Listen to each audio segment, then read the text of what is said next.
ลูกไหลข้างนอกห้องตลอดเลยลูกอ้อยเขาไปอยู่ป่านี่เขาไปลูกกินอิ่มแล้วเขาจับคองเขาบินเรือบานนี่ไปเห็นนกมุมนกมุมอุด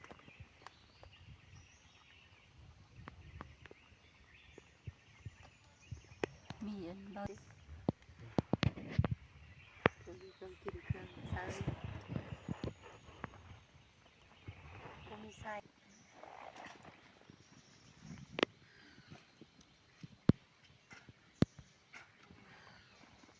เอาเปเอาเครื่องมาหอมมันนี่นะมาหอมมาหอมพร้อม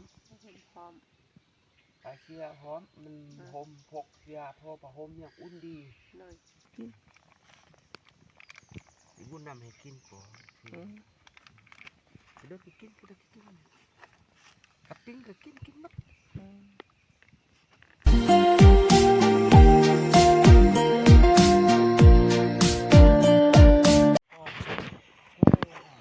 บรรยากาศตอนเช้าเนาะทุกคน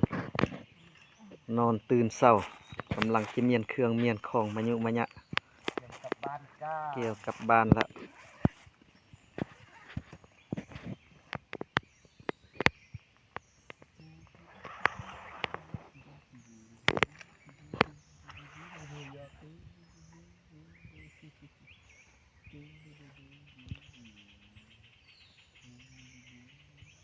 อยู่หมู่บ้านเผาตองเรืองเนาะทุกคนแต่ว่าอยู่กับนายบ้านพ่อบุญไทยนะนายบ้านเผาตองเรืองนี่เป็นบ้านเพื่อนเนาะว่าได้มานอนเพิ่นก็ต้อนรับอย่างดีเนาะทุกคนอันกินอันอยู่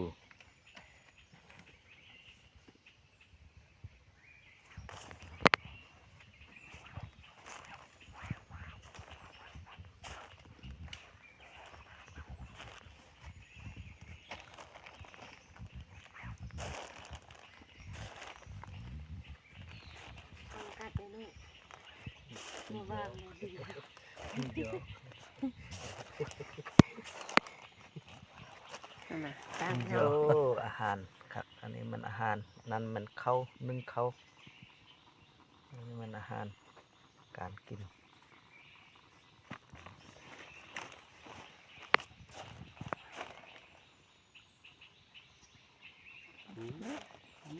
เป็นบ้านเพิ่นเนาะ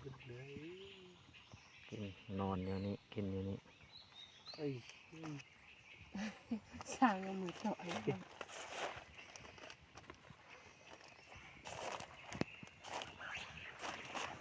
นี่เป็นเครื่องมือหากินนะแต่ว่าขุดมันนะทุกคนเป็นเสียมขุดมันโอ้ขุดได้หลายก็นกเป่าเนาะมันนกกินมาให้ลุ่มแล้วนะแม่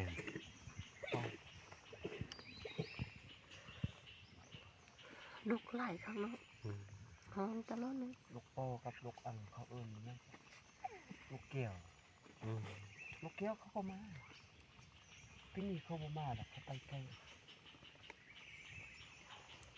ก็เป็นเรื่องดูประเทศบาทเกี่ยวเขาเงี้ยวเกี่ยวเขาเงี้ยวเราไม่เงี้ยวเขาออกกับกล้วยเขาไปอยู่ป่านี่เขาไปลูกกินอิ่มแล้วเขาจับคองเขาบินเรือบานเขาอยู่เกี่ยวเขาปัดลูกอันห้องมันก็ลูกนี่ไปเห็นนกมุมอุดเป็นขอบดีขอบลูกซี่แล้วก็มันเจาะหูนะเด็กเจ้เจาะหูแล้วก็มันเจาะคองออกไปแล้วก็ไปคือปลาเมียมเขาก็บินมาไปอยู่ห้างแน่เขาก็ไปเจาะคองอัดไว้มันก็แก่อัดไว้เขาต้องปล่อยยันเขาทหารปานน่องเขาเห็นเขาจิ้งบริเวณอ้อมบานนะทุกคนอ้อมบานเขาตองเรือง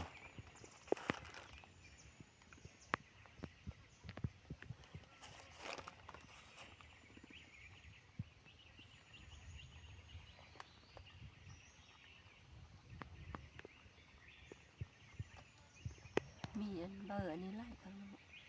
อันนี้น่าเป็นปลาเลยมันยังไม่ต้องกินเลยคือบ้างอย่างนี้ แล้วต้องกิน อืม มาเขาข้าวต้มเลย อืม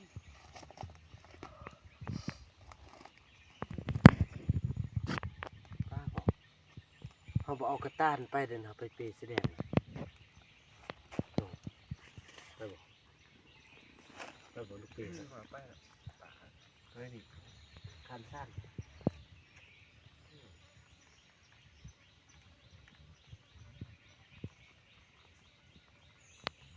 กระตาใส่เครื่องติมีเครื่องกินเครื่องใส่ก็มีใส่หรือบ่มีใส่กิน ตัวโตสั้น อืม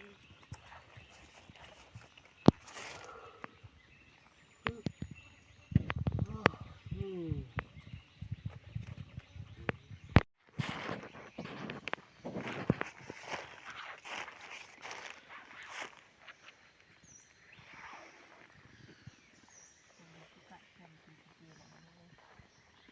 บรรยากาศตอนเช้าเนาะพี่น้องอันนี้บนนอนบ่าวบนน สนาก็ได้ป้านี่ต้มน้ำฮ้อนนะฉันนี่อาบเลย ำหัวหน้าเผาตรงเรื่องนี่เนาะอันนี้สถานที่บนพักผ่อนบนนอน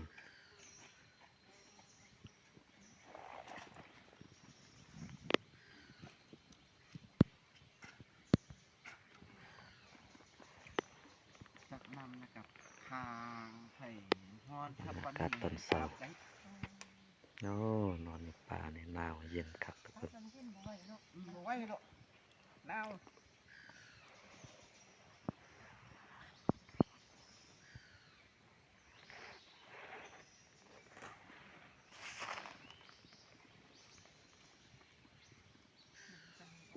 อันนี้ก็ได้หยิบไปนะนอนบังห้อไม่ใช่นะนอนขึ้นเนาะอยู่ในดอยนี่เนาะ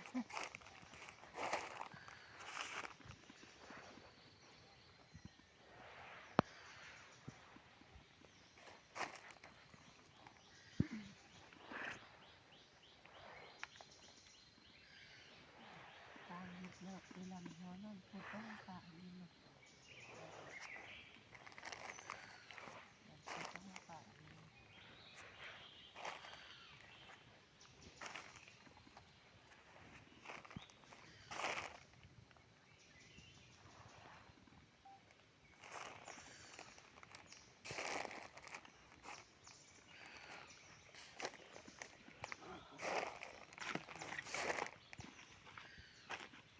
ว้ายมันขึ้นเลยเนาะ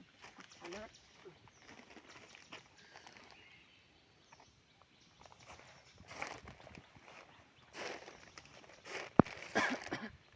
บอนอีพออยู่ พัก เพิ่ง กับบรรยากาศอยู่ป่าตัวจริงทุกคน ไป อันนั้นว่าแต่ว่าอยากไปเบิกเลยก็ไต่ขึ้นคิ้วนี้เพราะนั้นลงล่องเลาะขึ้นที่น้ำไปหอดอันช่องแบงหันไต่ขึ้นคิ้วเลยขึ้นคิ้วคือคำนี้แหละมันยาวกว่าพอนคิ้วอันปากคาเนาะปากคาปะหญ้าเนาะแล้วลงมาลุ่มก่อลงปลาชอดก่อนปลาชอดปะบุญอยู่ลุ่มมาแหละ น่ะ เออ มีน้ำชะนีบ่ นี่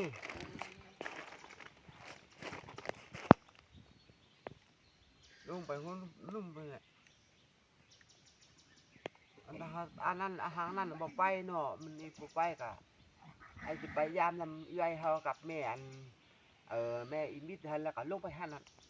ลงของควางอยู่บนกระเทศอยู่บรรดาเวนบันข้ามกว่า อืม ลงข้างนั้นก็เห็นแม่นตูขึ้นตูขึ้นอีจิ๊บขึ้นอันแม่อีมิดกับอันเอื้อยเฮาอยู่หั่น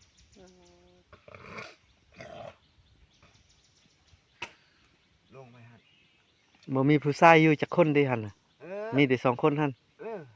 อืม กับอันบาคำหน่อยบาคำหน่อยผู้ชายอันนึงผู้ชาย2คนกับผู้หญิงอันนึงกับอีกหน่อยอีกบุญหนวด อืม คุณร้อนยังอยู่คุณอยู่เนาะ เออ ทำน้อยก็อยู่คุณ รู้นะ มื่อหน้าลูกมาหาเราหาลูกไปเด็ด หน้าก่อนนี้มันเป็นฮบเราฮบเป็นหน้าแหละอ๋อนี่เฮ็ดขับบุญแล้วเบิ่นแล้วก็อยากไปชอกินก็ไป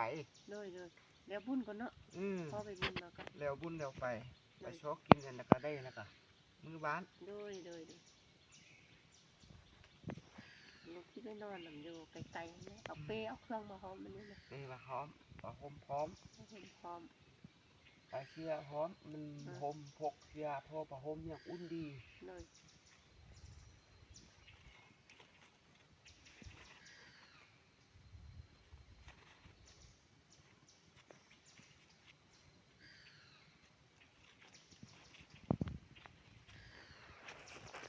เขาไปเฮ็ดกับบุญสร้างบุญนะ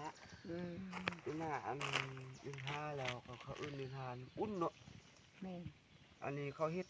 เขาบุญของเขาหนาว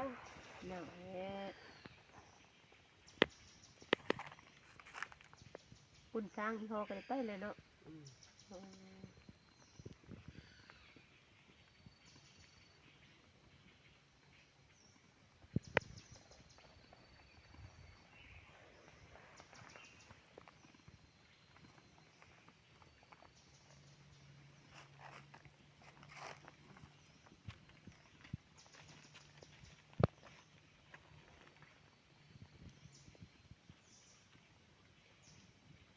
ซ่อนมีนกมีนูก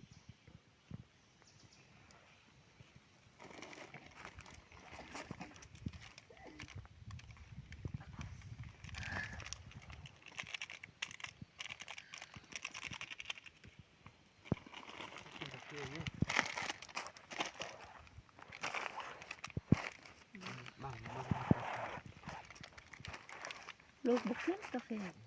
ดูอันนั้นกินบ่เราบอกกินแต่ไม่มีบอกกินบุญนำให้กินก่อนเดี๋ยวกินกับติ้งก็กินมัด